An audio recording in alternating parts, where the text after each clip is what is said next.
Assalamualaikum warahmatullahi ta'ala wabarakatuh. Bismillahirrahmanirrahim.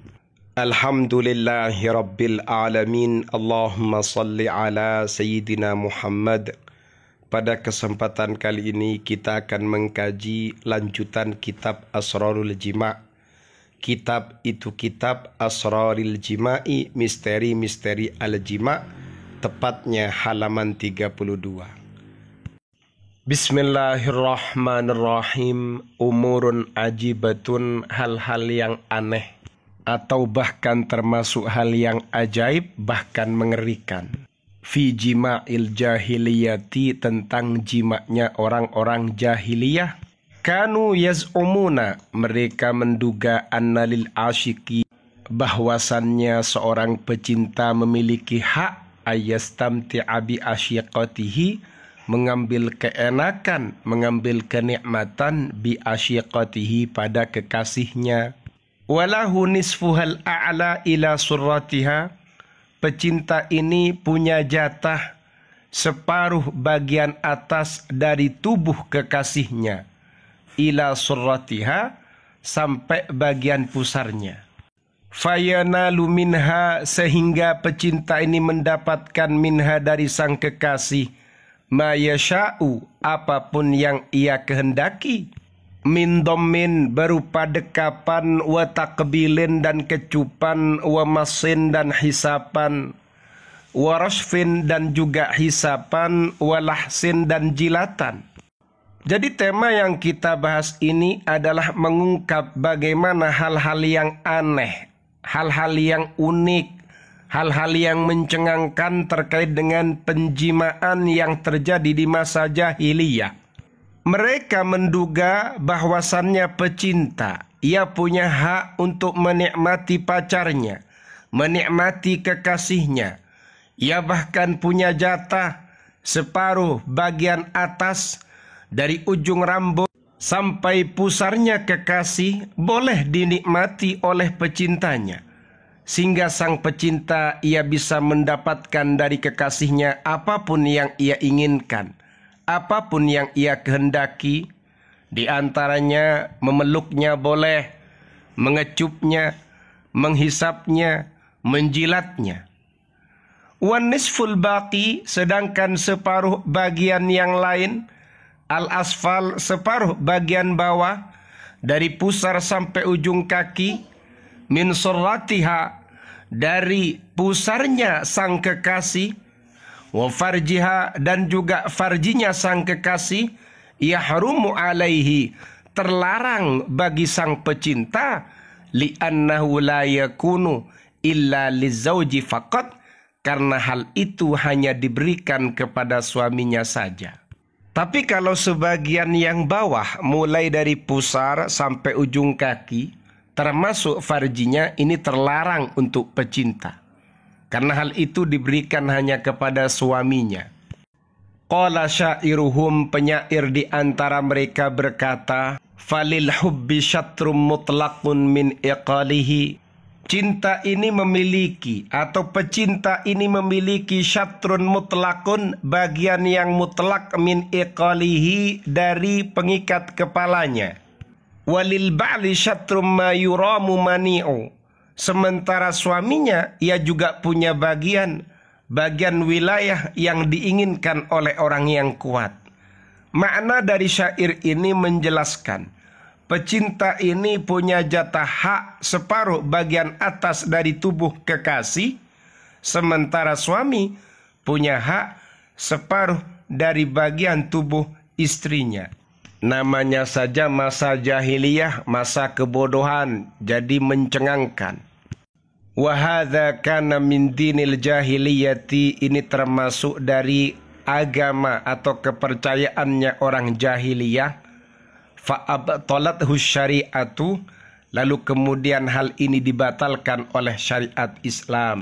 Wa ja'alat, dan syariat Islam menjadikan al-istimta'a, pada istimta' atau mengambil enak-enak, bisyatraini, pada dua bagian, lil ba'li faqat, hanya untuk sang suami.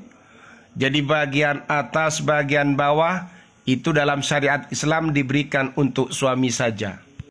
Wasyu'ara'u qatibatan. Para penyair secara menyeluruh la yarawna bil muhadatsati wan nadhari lil ajnabiyyati ba'san. Mereka berpendapat bahwasannya ngobrol memandang pada wanita yang bukan mahramnya, itu mereka berpendapat tidak apa-apa.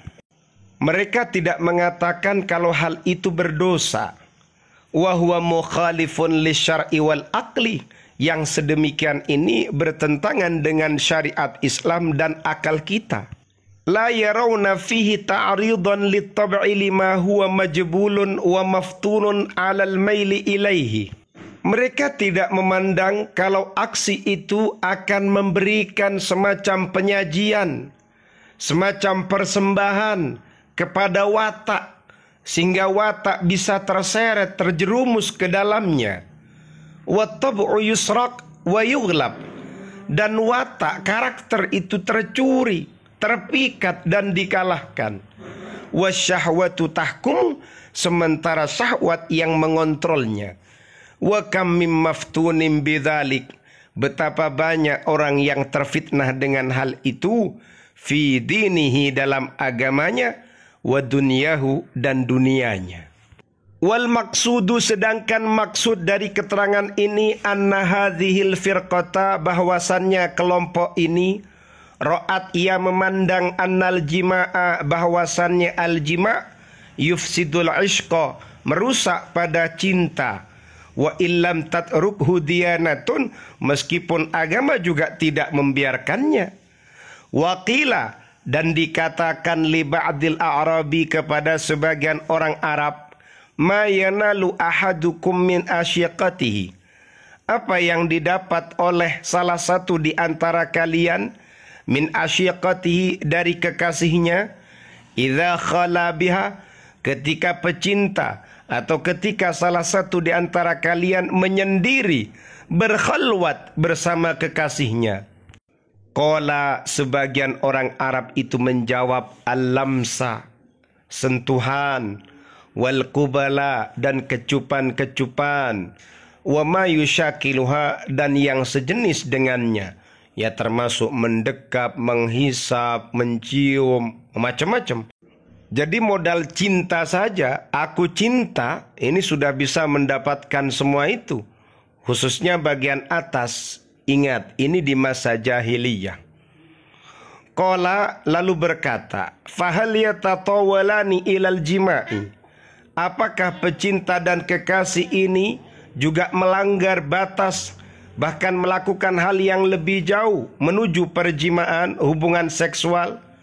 Faqala, lalu sebagian orang Arab itu menjawab, bi abi wa ummi laisa hadza asyiqun, demi bapakku dan ibuku, yang seperti ini bukan pecinta. Hadza talibu waladin, ini adalah lelaki yang menginginkan anak.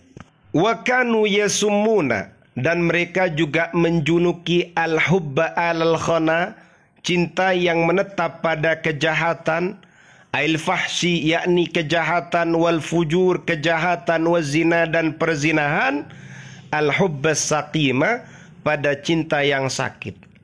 Jadi kalau cinta pijakannya pada kemesuman, pada perzinahan, mereka menjulukinya cinta yang sakit. Faqala na'am, lalu sang penanya menjawab na'am, iya. Ini termasuk bagian awal dari keterangan yang ada pada kitab Asrarul Jima terkait dengan tema hal-hal yang mencengangkan terkait dengan urusan al-jima di masa jahiliyah. Untuk keterangan lebih lanjut, kita akan melanjutkan pada pertemuan berikutnya. Wallahu a'lam bissawab.